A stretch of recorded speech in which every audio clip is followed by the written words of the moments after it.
let's learn about the Pearson correlation coefficient. This coefficient is a measure for the linear correlation between two continuous variables. Now let's unpack this linear correlation. The first part is correlation.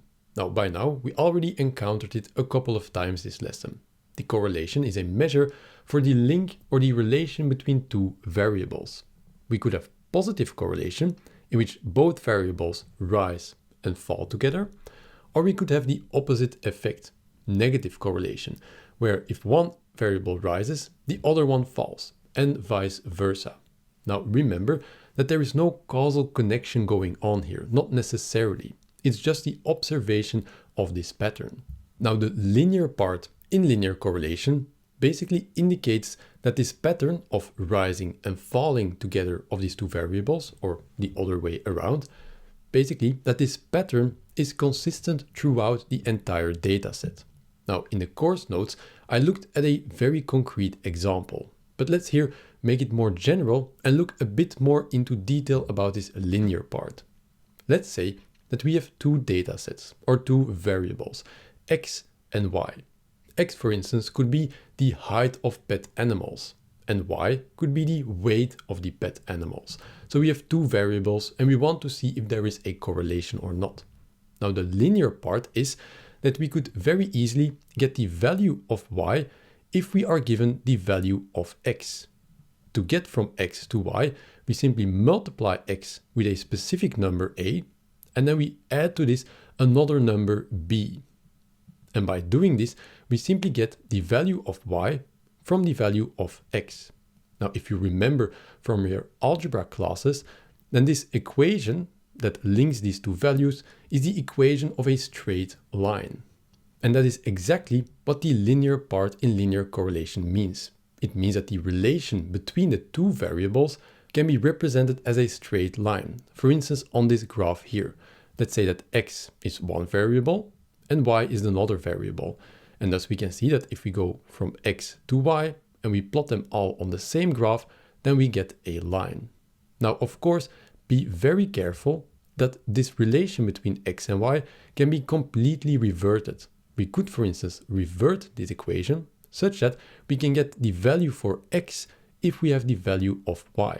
Remember, correlation always goes both ways. Now, the Pearson correlation coefficient is a measure for how well our two variables follow this exact formula for a fixed a and b. In a sense, this coefficient quantifies how well all of these points lie on a line.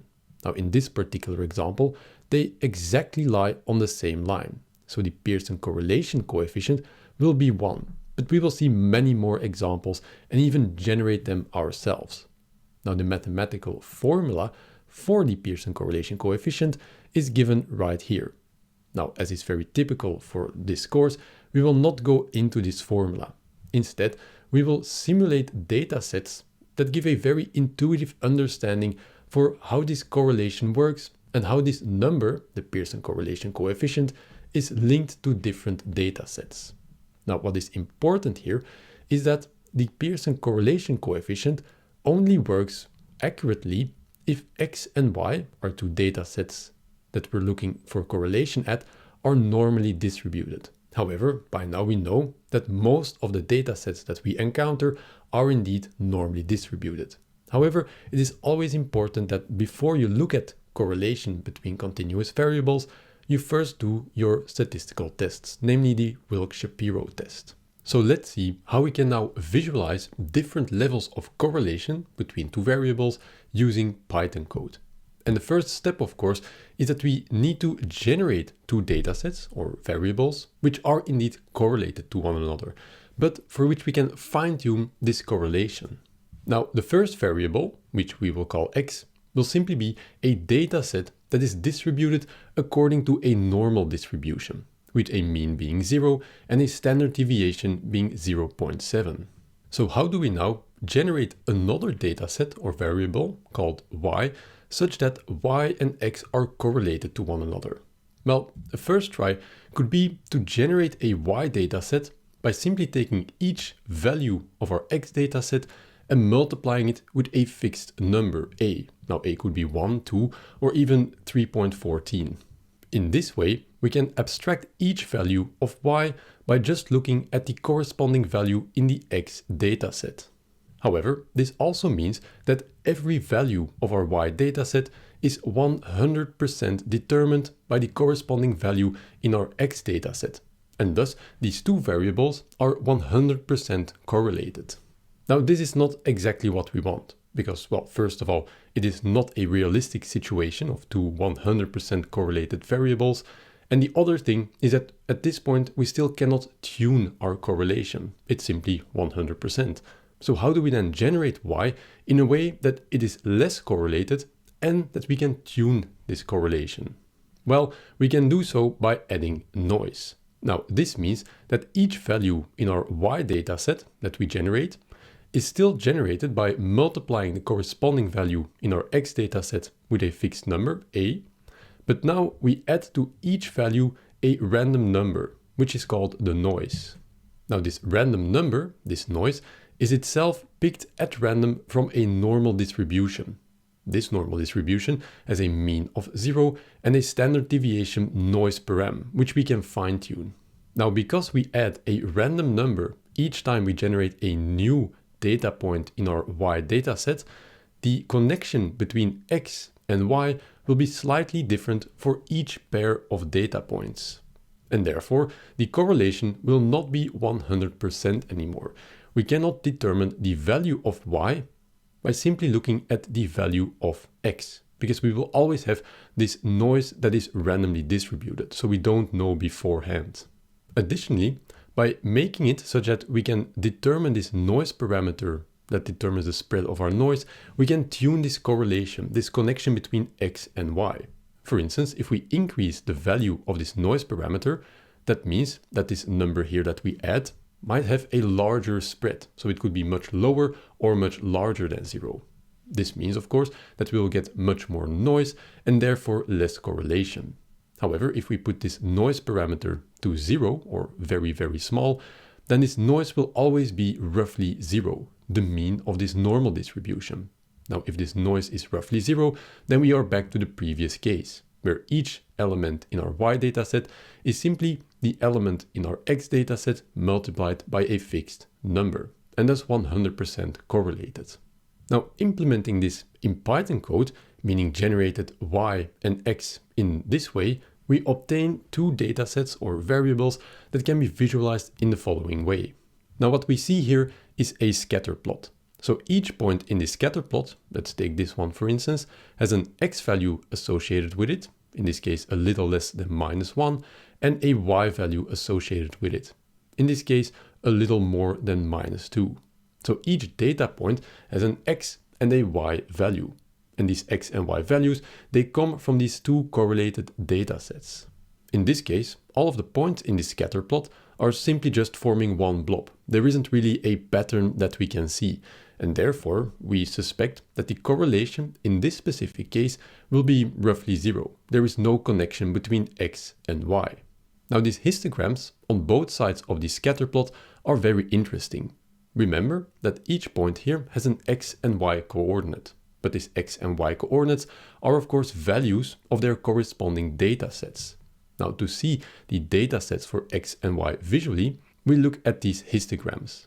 So all of the y coordinates are collected and form the histogram of our y data set, which is the histogram that you see on the right. And correspondingly, all the x coordinates, if we collect them, form the data set called x. And you see this one on the top side here. Now remember, we generated x being a normal distribution. And that is exactly what we see here. Now, there is a very nice way to think about the connection between this scatter plot and their underlying histograms. Let's take, for instance, the y histogram. If we take all of these points on our scatter plot and we project them, so meaning just projecting them onto the y-axis, then we will get this histogram. So in the middle, there will be a lot of points corresponding to this bucket. Now, likewise, for the x values, if we take this scatter plot and we project it upwards to the x-axis, then all of these points will fall in one of the buckets of this histogram. and the more points that fall within a bucket, the larger the bar on this histogram. Now remember that these two parameters, this A parameter and the noise parameter, determine how Y is generated from X. And because we have these two parameters, we can change their values in order to generate a different Y from the same underlying X. And each time we will get a different correlation. Let's for instance increase this A parameter. Now when A is equal to 0, remember, then our X and our Y dataset are completely uncorrelated, because A was this fixed number in front of the X. Now if A is 0, then we multiply X with 0, and thus no information from our X dataset enters in the values of our Y dataset. Now if we increase A, then we see that this blob of scattered points will more or less get a direction. Now this direction means that there is a correlation between X and Y. Now what exactly does this mean in this case? We see that if X here on the horizontal axis is very low, so for instance -2, around -2, then the corresponding Y will also be quite low, also around this -2. Whereas X is large, around 1 and 2, then Y will also be between 1 and 2. And this is this relation, in this case a positive relation, because if X increases, then we see that Y increases, or vice versa, of course, because we're talking about correlation.